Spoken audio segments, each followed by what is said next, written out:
Hai guys, welcome back di channel Just Like Mania. Seperti biasa kita akan melakukan sebuah video review ya. Dan video kali ini kita akan mereview sebuah HP dari Samsung, yaitu Samsung Galaxy A22 5G. Seperti apa spesifikasi dan harganya? Inilah videonya.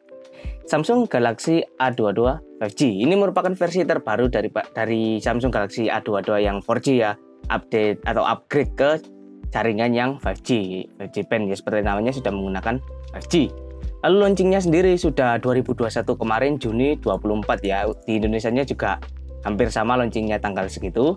Untuk bodi yang ditawarkan dari HP ini, Samsung Galaxy A22 5G ini cukup sama dengan Samsung Galaxy yang A22 yang 4G, yaitu dengan dimensinya tingginya 167 mm atau 16 cm, lebarnya 7,76 mm atau 7,6 cm dengan ketebalan yang 9 mm.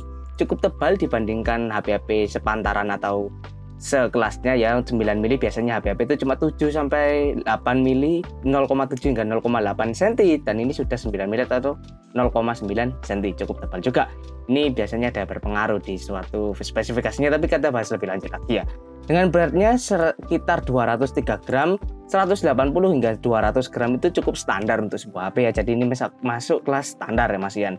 Dengan build-nya sendiri Gorilla Glass Front atau Glass Front di bagian depan ya, ini tidak dicantumkan Gorilla Glass apa, tapi cuma dicantumkan Glass Front, jadi agak rancu. Kita bisa ambil titik tengahnya lah, kira-kira Gorilla Glass 4 atau 5 sepertinya. Dengan belakangnya, dengan frame-nya atau kerangkanya plastik frame pastinya ringan, dan juga belakangnya plastik bag yang pastinya ringan.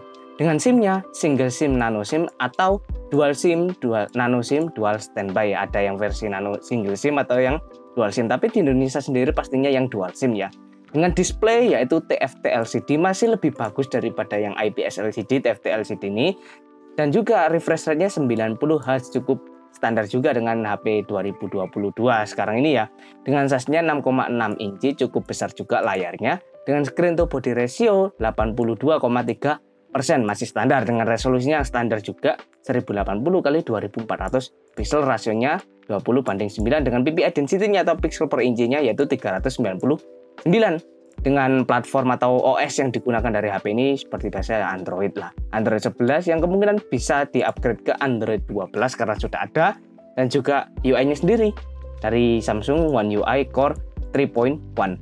Chipset yang digunakan oleh Samsung Galaxy A22 ini yaitu MediaTek Dimensity 707 nanometer. Mungkin kalian nggak tahu, itu mungkin sekitar 720 Snapdragon ya. Untuk sepantaran performanya mungkin 720 Snapdragon 720 atau 732 yang versi G ya, kemungkinan sekitar itu.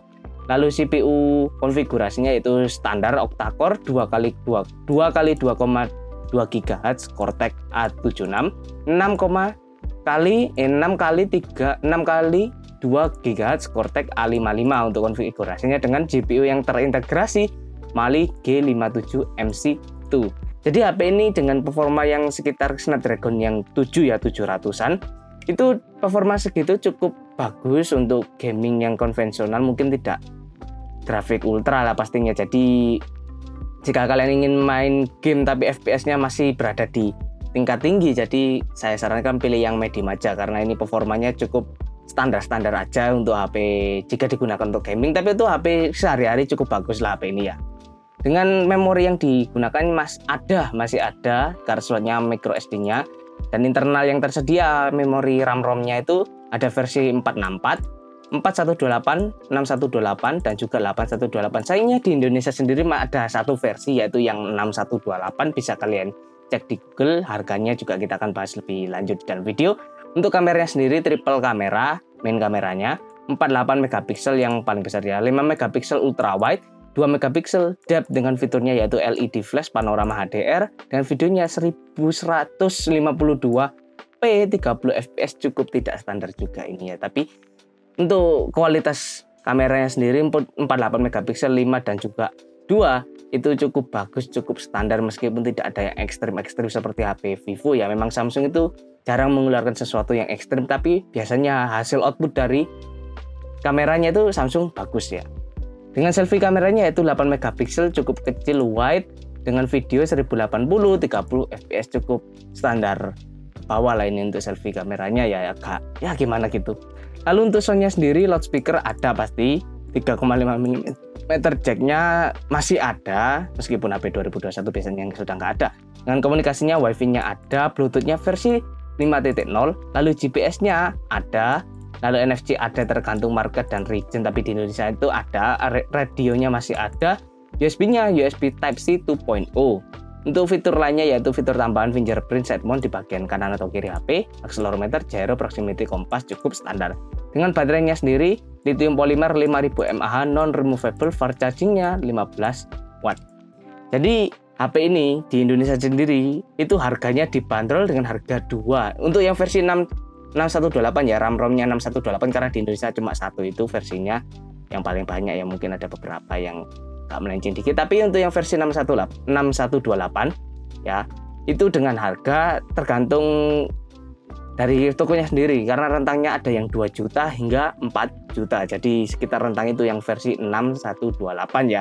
Dengan harga segitu 2 sampai 4 juta itu kita mendapatkan HP dengan ya Samsung Galaxy A22 ini cukup menawarkan fitur dan performa yang cukup standar bagi sebuah HP ya pastinya. Jadi kita nggak bisa minta banyak-banyak dengan harga segitu karena itu harga ya entry level mau ke mid range. Jadi untuk performa yang cukup standar, lalu kamera cukup standar, layar yang cukup standar, dan juga baterainya standar, resolusinya standar, itu sudah sangat worth it sih untuk harga 2-4 juta. Yang di atasnya 4 juta mungkin bisa ditinggalkan di bagian kamera atau di bagian performa atau di bagian HP atau di bagian layar. Tapi ini 2-4 juta untuk spesifikasi seperti ini, Samsung Galaxy A22 ini yang versi 5G ya sudah sangat worth it ya. Oke, segitu video review kita terhadap Samsung Galaxy A22 5G ini, yang versi 5G yang bukan 4G ya pastinya. Ya untuk impresi dari saya sendiri, memang HP ini sangat worth it lah dengan harga 2 hingga 4 juta ya. Dengan harga segitu kita dapatkan HP yang cukup bagus dan juga penyimpanan dan RAM-nya juga cukup besar, bisa mengalahkan kontender atau pesaingnya di harga segitu. HP ini sudah sangat bagus. Oke, sekian video review kali ini. Bila ada salah kata mohon maaf. Saya Lukman, host kalian. Sampai jumpa di video selanjutnya. Stay tune di channel ini. Jangan lupa like, share, dan subscribe, komen, isi saran atau kritik yang sangat membangun untuk channel ini ya. Sampai jumpa di video selanjutnya. Bye-bye.